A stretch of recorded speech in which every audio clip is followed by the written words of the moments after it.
Hi guys, so today I'll be reading Diary of a Wimpy Kid, The Deep End. This is Greg Heffley's third entry.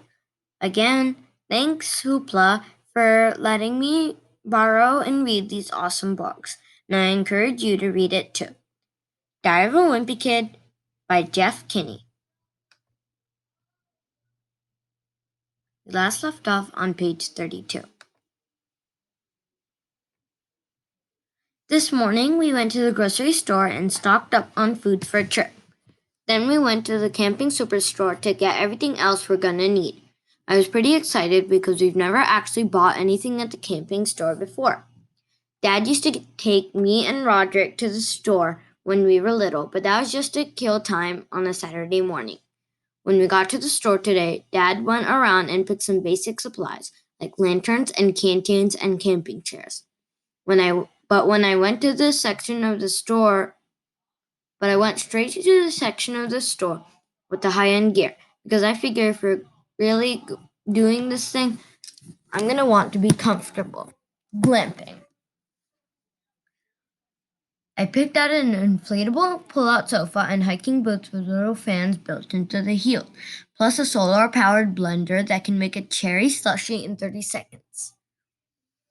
That said, those things weren't for serious campers and made me put them back.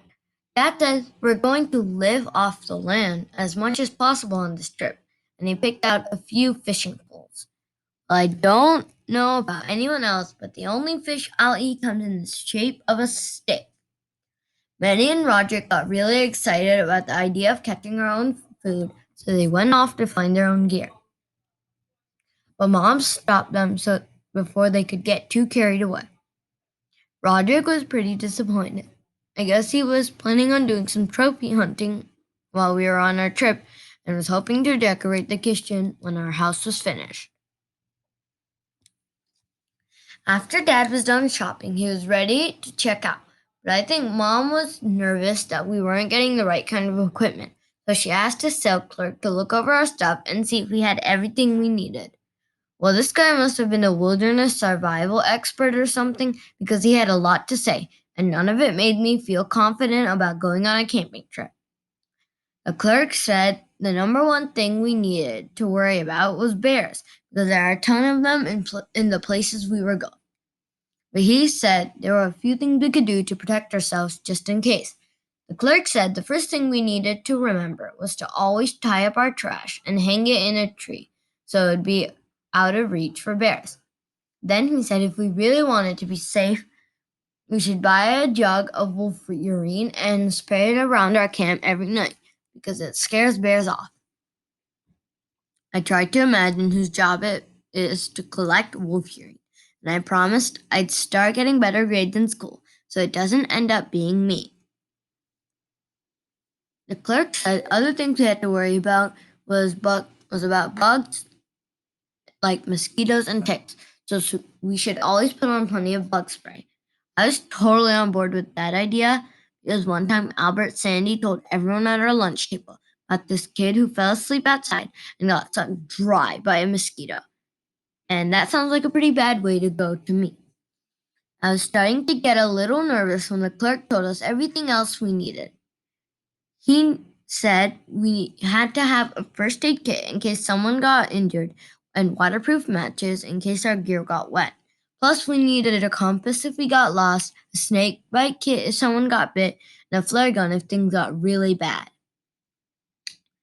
By the time we checked out, I was a little shook up, and I have to admit, Grandma's basement didn't seem so terrible anymore. I think the guy at the camping store stressed that out because after we paid for all the stuff, we kind of rushed out of there. And we were halfway home before realizing Roderick was missing, and we had to go back. After that, we drove to Gammy's house to pick up Uncle Gary's camper. I guess Dad thought it was pretty much ready to go, but it was a total mess inside. I remember Dad telling me that when Uncle Gary got his first car, he used to keep a bunch of garbage inside so no one would steal it. Well, I think Uncle Gary had the same idea when it came to his camper. We spent the whole afternoon cleaning it out, and I wouldn't be too I wouldn't have been too surprised if we'd actually found Uncle Gary buried somewhere underneath all that trash. Once we got out of the junk out of there, we were finally able to take a good look around the camper. I could see how Uncle Gary was able to live in there for 2 years because it had everything a person could need. There was a stove, a sink, a kitchen table, and a little refrigerator. Plus, there's a bathroom with a shower in it and some extra space above the cabin for sleeping. We scrubbed everything down, but each time we thought we were finished cleaning, we'd find something else Uncle Gary had left behind. And I don't mean to be rude or anything, but I seriously hope Uncle Gary has bought new underwear since he moved out. After Gammy gave us some sandwiches with us, we hit the road. Beep beep. When we started off, Dad was super excited about the camper. He said since he could work anywhere he wanted now, we could live on the road until our house was finished and maybe even longer. Then Mom chimed in. She said we could travel around the country and record our adventures and become one of those families who gets famous on the internet. Getting around with the Heffleys, featuring Manny. Like, subscribe. I was actually starting to get into the whole RV lifestyle too. Mostly, I just thought it was cool that I could use a toilet while we were cruising down the highway. The only thing I didn't like about it was about Uncle Gary's camper was that it didn't have seat belts in the living area, which was a problem whenever Dad hit the brakes. Gah! Ugh! When the traffic slowed down, Mom let Manny sit in the front seat so he could feel like he was driving. But I think she realized it was a mistake when he started laying into the horn. Honk! It was cool being out on the open road and all, but after a while, everything started to look the same. So me and Roderick went on our gadgets to pass the time. After an hour or so, Mom said we'd have had enough screen time for the day and we needed to be off our electronics. Usually, when Mom tells us we've had enough screen time, we'll take a break. But as soon as she stops paying attention, we'll get right back on. And after a while, she'll get tired of fighting us and just give up, which is what we thought would happen today. It turns out Mom wasn't messing around on this trip. When we got back on our devices, she put them in a clear plastic box that had a timer on top. Plunk. Second I saw that thing, I knew what it is because I'd seen the ads in one of Mom's parenting magazines. The Vault. End screen time debates for good. Fits in phones and most tablets. Bulletproof glass. Set timer from 10 minutes to 10 years. Mom set the timer for 2 hours, then went back to her seat up front. Whoever made that thing knew what they were doing because me and Roderick couldn't figure out how to crack it. Bonk, rattle. Mom handed us some activities she'd created for the trip and said they should keep us busy for a while. But it wasn't that much fun playing wildlife bingo because we couldn't even identify half the animals that we saw along the road. After another hour or two of driving, Mom and Dad started looking for places to stop. There were some signs for scenic attractions, so Dad pulled over at the exit for a place called Culpepper's Ravine.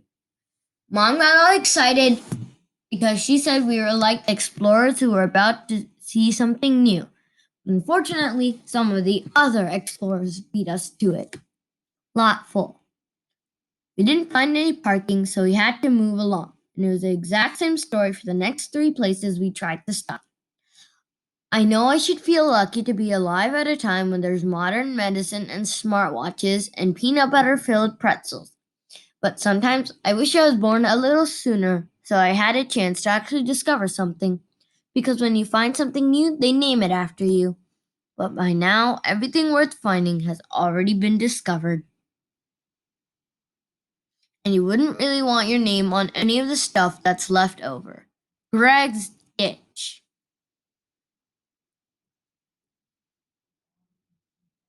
One time the planetarium in our town had a fundraiser, and if you paid $10, you'd get a certificate. that said a planet in some faraway galaxy was named after you. So mom paid the $10 and I still have the certificate hanging on the wall in my bedroom.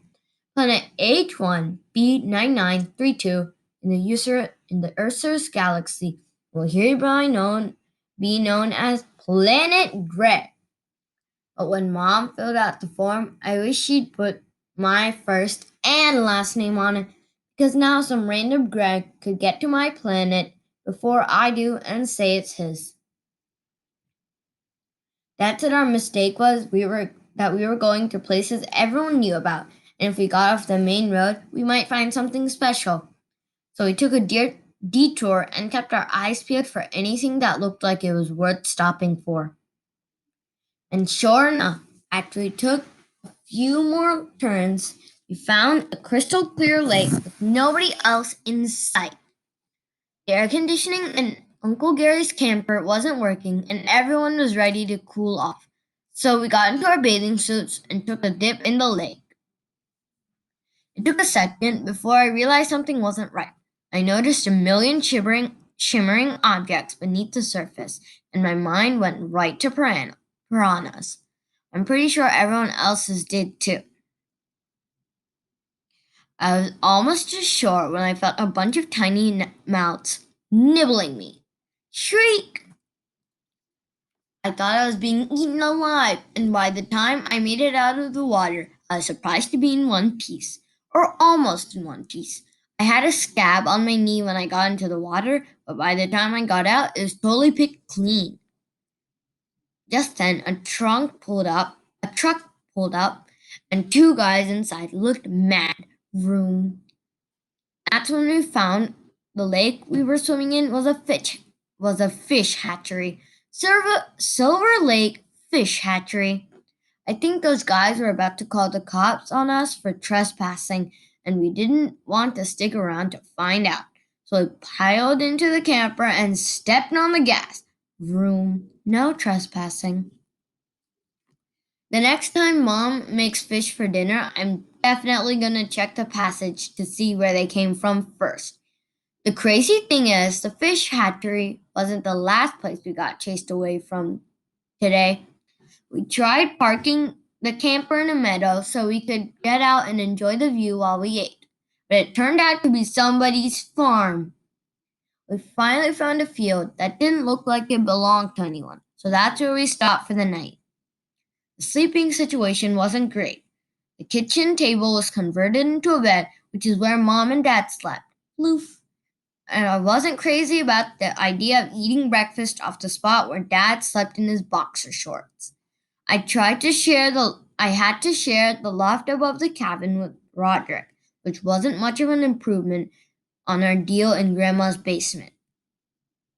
The only person who had any space to himself was Manny. He turned one of the cabinets in the kitchenette into a little apartment, and the setup was actually pretty sweet. Click. While mom and dad were getting ready for bed, I found a major downside of the camper. The bathroom walls were paper thin, and with the engine off, you could hear everything happening in there. And trust me, no kid wants to hear his mother's bathroom noises. I can hear anything that's happening right now. La la la la. Okay, that's all for today. See you next time, guys. Again, this is Diary of a Wimpy Kid, The Deep End by Jeff Kinney.